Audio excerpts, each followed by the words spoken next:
All right, Shalom. All praise, honor, and glory to Yahweh by Yeshua Yahushai, by Yeshua Harakak Wadash.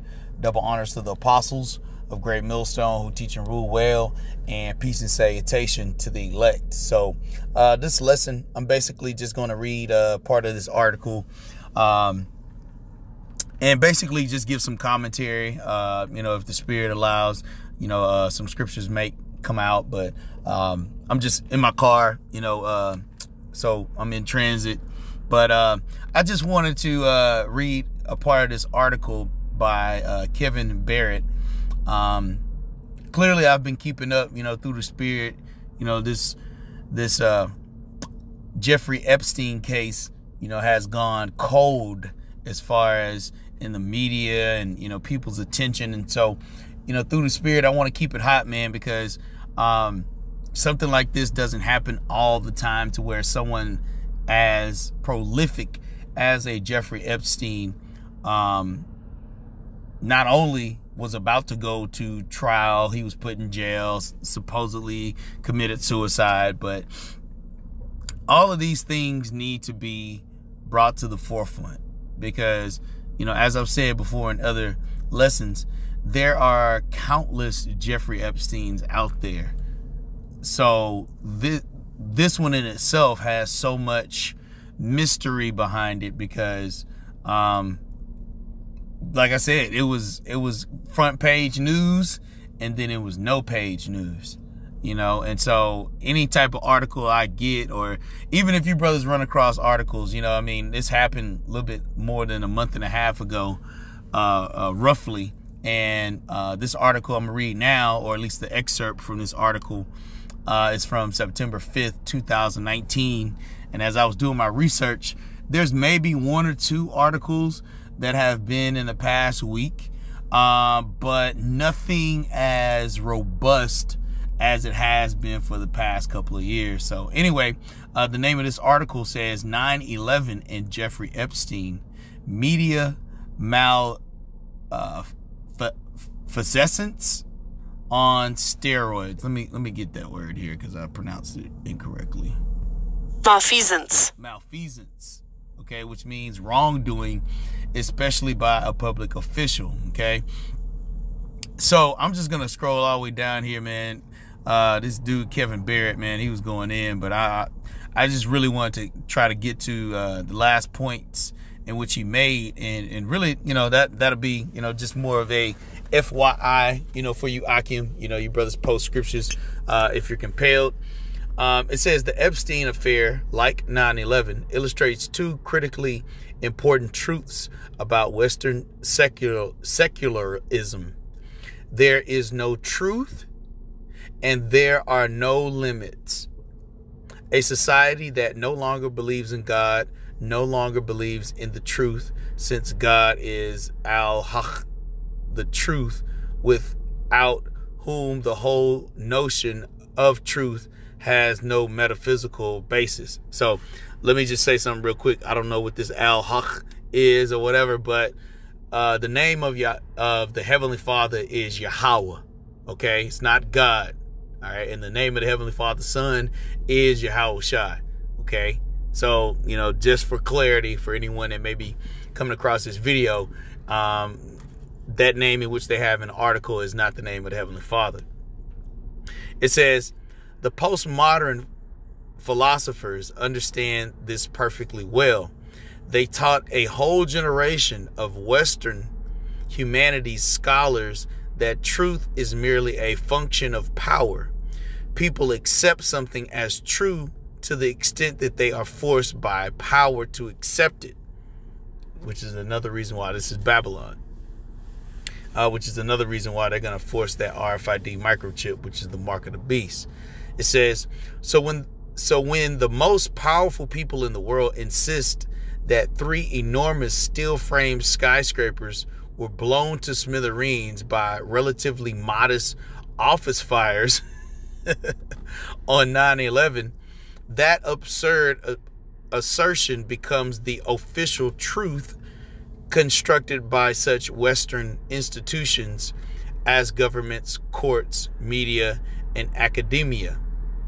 Likewise, the assertion that Jeffrey Epstein committed suicide under circumstances that render that assertion absurd will probably become the official truth as recorded and promulgated by the West ruling institutions, even though nobody will ever really believe it. Okay? It says Epstein's career as a shameless, openly operating Mossad sexual blackmailer, like the in-your-face 9/11 coup, also illustrates another core truth of Western secularism. If there is no God, there are no limits.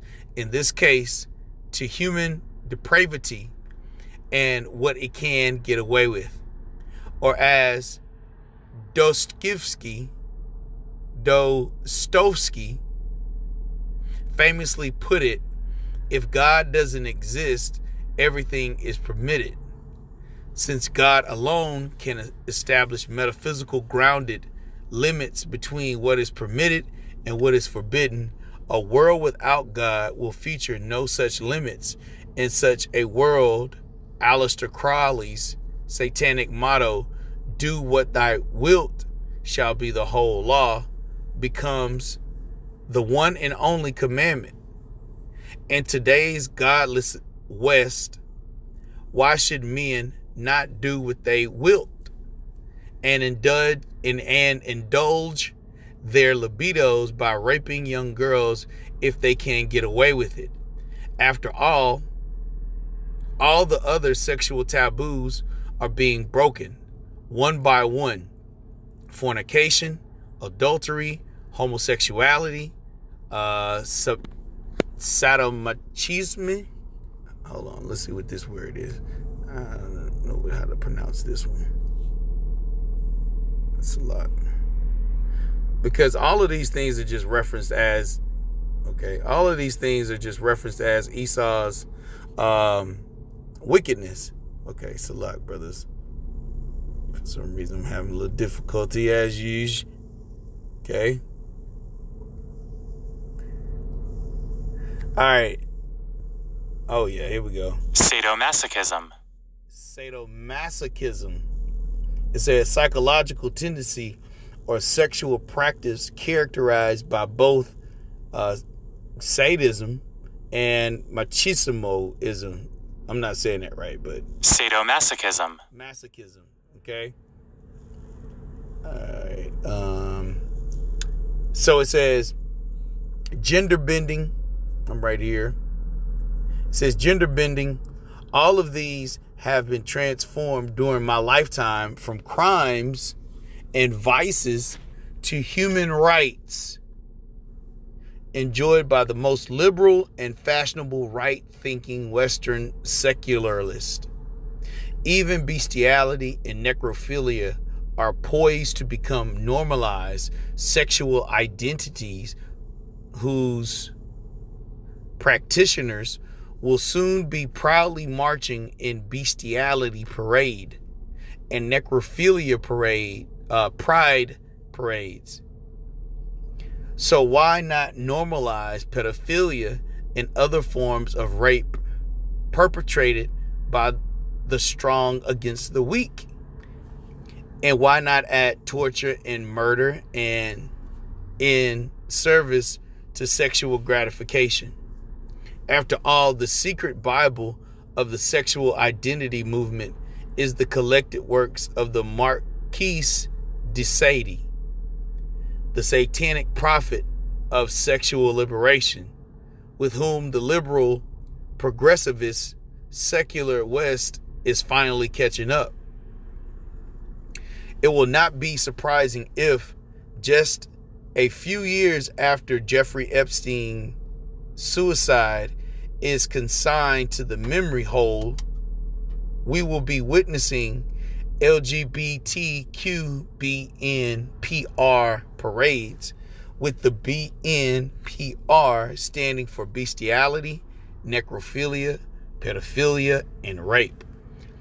It would have been LGBTQBNPRG, with the final G standing for gropers like President Trump, except that G was already taken by the gays. The P's, pioneers of pedophilia pride parades, will undoubtedly celebrate Jeffrey Epstein as an ahead of his time misunderstood hero who was unjustly persecuted on the basis of his unusual sexual orientation. It is getting harder and harder to satirize the decadence and depravity of the secular West, which insists on parroting itself with ever-increasing outlandishness.